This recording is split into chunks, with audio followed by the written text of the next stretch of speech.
нийт уурхачтай, нийт наллагчтай Монголд хуул уурхайн салбар үүсгэсэн 103 жилийн баярын мэндийг хүргье. Тэгээд төлсөрч мөчний үйлдвэрийн яамд ажиллаж байгаад 1978 оноос 98 он хүртэл үндсэндээ наллахын уурхайд 20 жил ажилласан. Хэлтсийн дарга ажил хийсэн дээ ерөөсөө гол нь тий. Санхүү дайлан бүртгэлийн хэлтс, улс орчны хэлтс гэж байсан. Одооныхоор бол одоо нийгмийн юу вэ? Хүний нөөцийн хэлтс гэж байгаа бах. Тийм алуу хийсэн да. Дамаг ирэхэд би ер нь 20 жил ажиллахад энэ наллахын уурхайд бол дунд ажиллагсад бол 1500-аас 1700 хүрчээсэн. Бөө оргил үе нь одоо 1990 оны үед бол 80 оны үед бол 1700 хүртэл ажилчтай байлаа.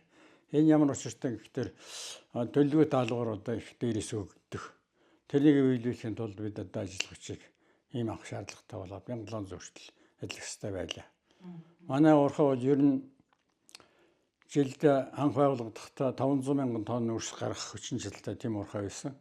Тэгээ багш хүчин чадлын нэмэгдүүлсээр байгаад яг 7-800 мянган тонн үрс гаргах хэмжээний болгосон.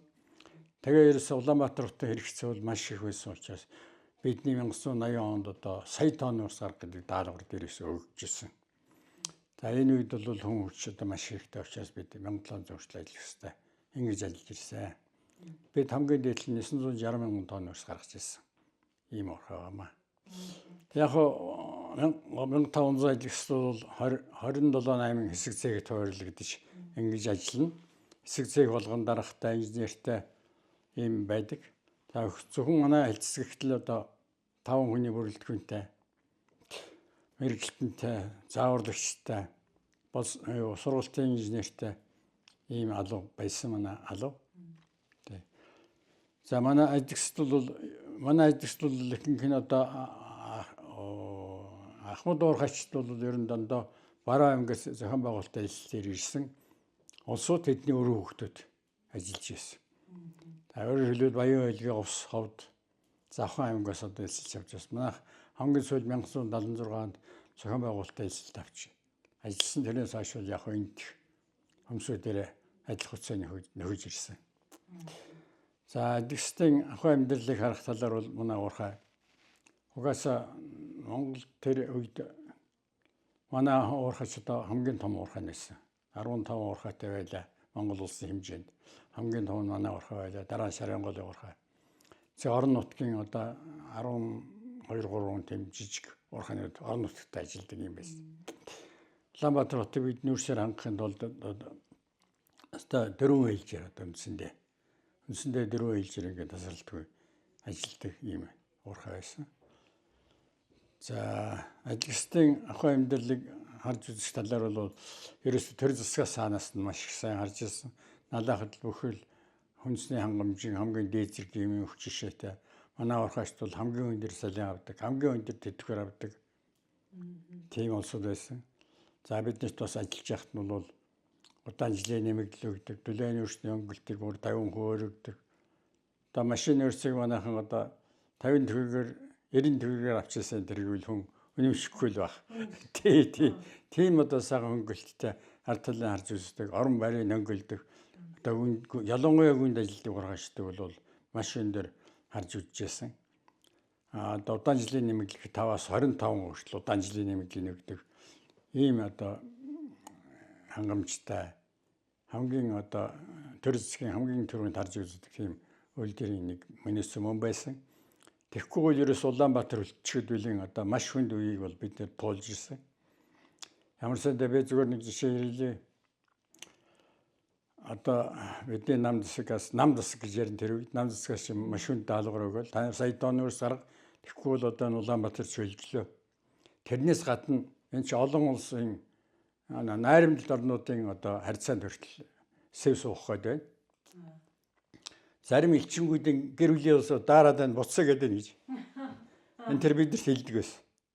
Тийм одоо хүнд даалгавар шалгалтыг бол манай Баатарлаг уурхайчтай тухайн үед давж гарч ирсэн юм аа.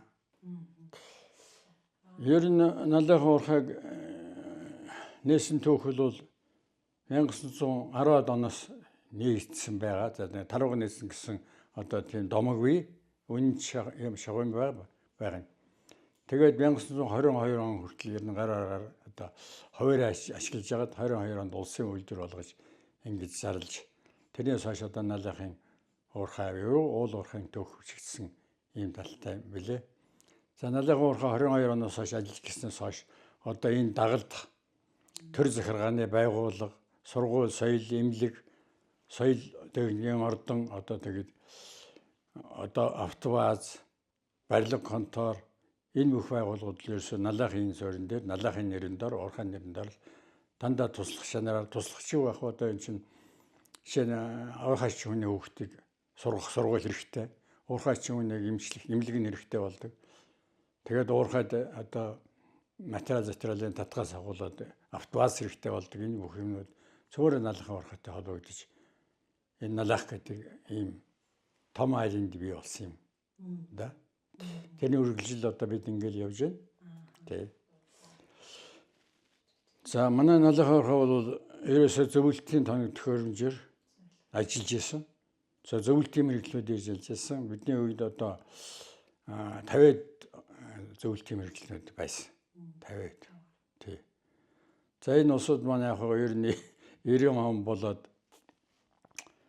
мэргэжлүүдэд бид нэр одоо буцааж эхэлсэн. За мэргэжлүүдэд буцаад дууссаны дараа Оросоос ирдэг тоног төхөөрөмж маань ирэхээ байсан.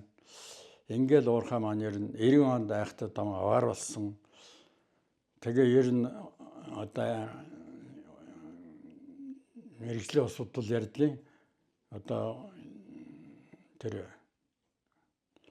одоо гурим өөрийн гүний уурхайг ашиглах гурим алдагдсан. Тэгээ гал ус гарч ирсэн ийм нөхцлүүдээс болоод уурхай маань яхаа үндсэндээ хаагдсан. Тэгээд хавжлагдсан юм л юм байна. А нөөц бол одоо байгаа. Тий. Бидний хойч үйл ашиглах нөөц бол зөндөө бий. Бид бол яг жохол ашиглаж байгаа л үндсэндээ архисан. Тэгвэл налахын уурхай бол ер нь энэ орон нутгийн уурхайнууд бид түрүү ярьсан уурхайнууд ажиллаж эхлэхэд ерөөсөө мөх мэргэжлийн ажилчид, инженер техникийн ажилтнууд бол налахын уурхайд ажиллаж сууж бүгдийг байгуулж гисэн байт. Энэ бол одоо анхнаар одоо сургасны ач тус үү. Тэгээ ер нь манайд ирсэн одоо мэргэжлийн инженер техникийн ажилтнууд болох дээр шүү.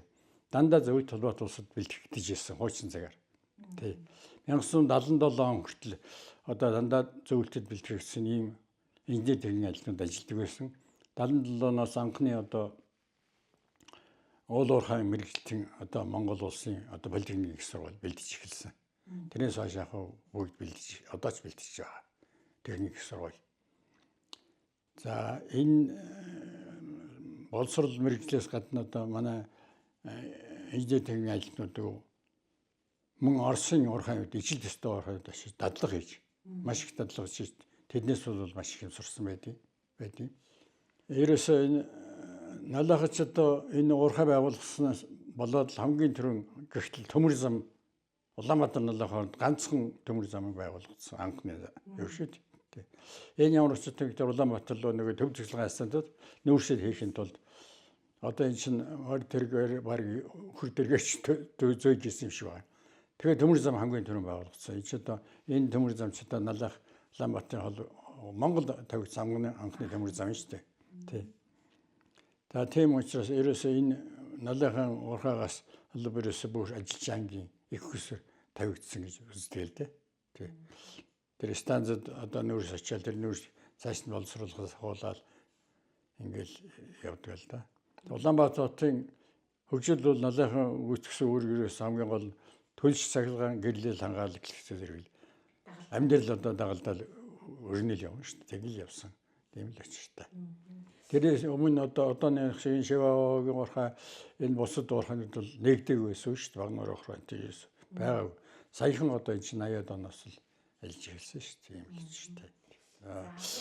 Манай энэ Баатарлаг уурхайчдын одоо угнаар ер нь Монгол улсад одоо ч гэсэн нэгэн байгууллагаас ийм одоо хөдөлмөр алдараа гайхагдсан ийм байгууллага хамт олон энэ төр нэг байдаггүй байх гэж би бодож байна. Жишээлбэл манайхаас одоо Хөдөлмөрийн Баатар анхны Хөдөлмөрийн Баатараас ахуулаад 9 Хөдөлмөрийн Баатар зөвхөн манайхаас төрсөн. 20 гаруй бараг 30-аад одоо гавьяа турхай шинтэй болчиход байж байна.